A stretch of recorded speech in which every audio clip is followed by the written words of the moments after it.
Hello everyone, my name is Susan Anderson.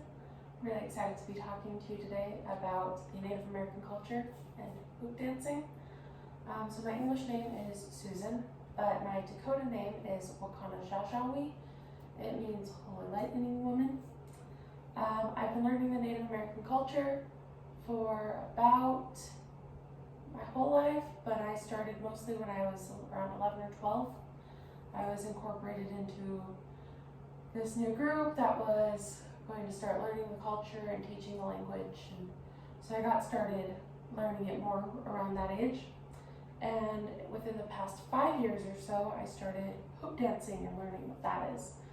And so the reason the Native Americans find the hoop so important is because it represents everything. Like, it represents life itself as one continuous circle. It represents spirits and our elders and our youth. It represents so many things to us, and we believe that it was given to us by God himself, that he invented the hoop as a gift to his children. So the way the Native Americans see this is they see the middle of the circle as the spirit life and the physical part of the circle as earth life. So we believe that we start out here in the middle and we enter at the top. And so we believe that our youth are very, very close to our God, or whatever name you want to use for that, whether it's Heavenly Father or God or Creator, as the Native Americans use.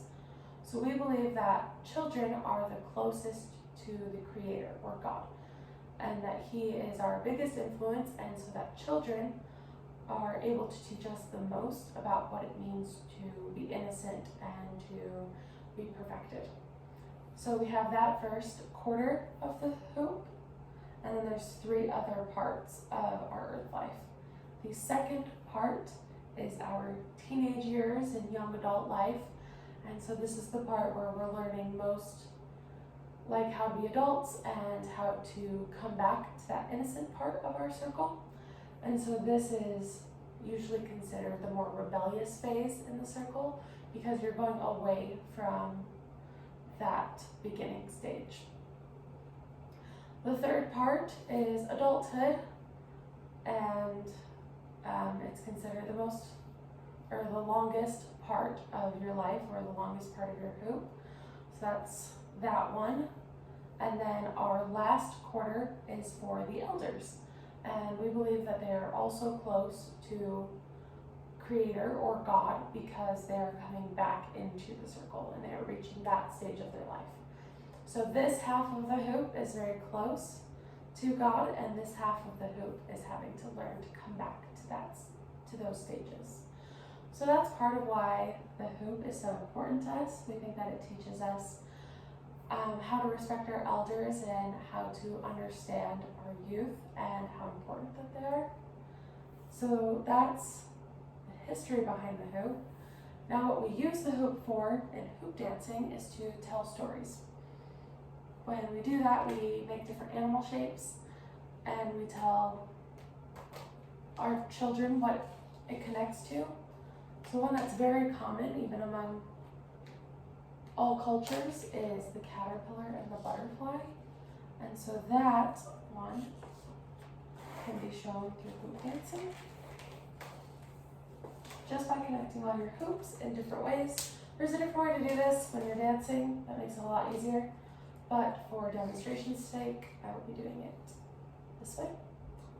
And so you have your caterpillar, and we all know that the caterpillar will later transform into the butterfly. So that's one story that can be taught through hoop dancing. And the reason we use this to teach about life and different morals is because it gets the kids to interact and be involved, and they're much more likely to pick up on values and what's important when they are interacting with something. So it's a very great technique, and anybody can use it really if they want to teach their children how to respect their elders and to dance, get some exercise, and learn some good moral values. hoop dancing is an easy way to do that. So that was the first move, and it's done by taking 2 hoops in your hand. The way to pick them up from the floor is you step on it and just roll your foot back. It'll hit your knee and you can grab it. So you grab it, you want 2 in each hand, let them slide, flip open. Same with the next 2, grab them, flip open, and if you want a simple one, you can just stop here, put your foot in the bottom hoop so it keeps it stable, and just bring the other 2 to the top. And then you bring them down. I usually use a 5th hoop with this, but it is much more simple to do it without. So if you want to just grab some hoops and do that with your kids, it's an easy way to teach them. I do want to take a moment to demonstrate one of the more complicated things that we do in hoop dancing, and that's to make a world or a globe with it. And so to do that, you're going to grab, to start out, 2 hoops, 1 in each hand. You're going to hold them out in front of you, put them together and they'll cross. Let your arms cross as well and bring them over your head. So if you have to watch that back, that's totally fine. Bring your 3rd one up over your head and let it rest on those 2. Put your arms up and over, pull up, bring out. Okay, next one. Take 1 hoop in your right hand, bring it back, put it underneath it. So you just grab it, put it in the same hand that one of the hoops is in, swing it backwards, and pull it through the other hoop. And you're going to want to do that on the other side as well.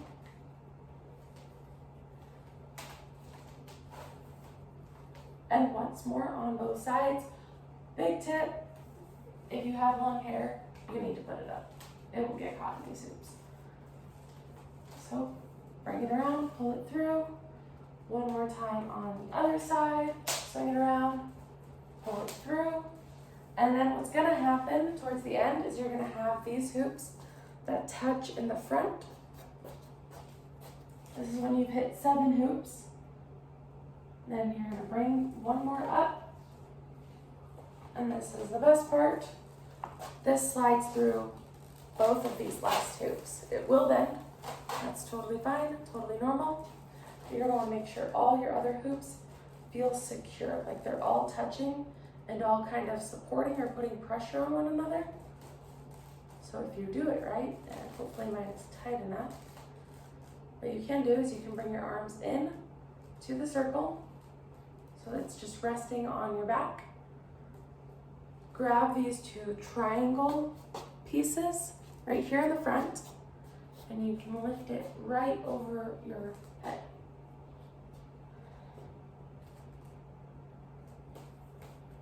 This one's great because you can teach children how the world all interconnects, how everyone needs to rely on one another and support one another, because if you take even one piece out, it cannot stand on its own. So these stories are really great and really important to the Native American culture, because it not only teaches us where we come from and where we're going, but it teaches us how to live a good life and to have good moral values and how we interconnect with nature, animals, and other people. And so I think it's a great way to teach your own children, and I think anybody can do it. And I thank you for this opportunity to speak to you.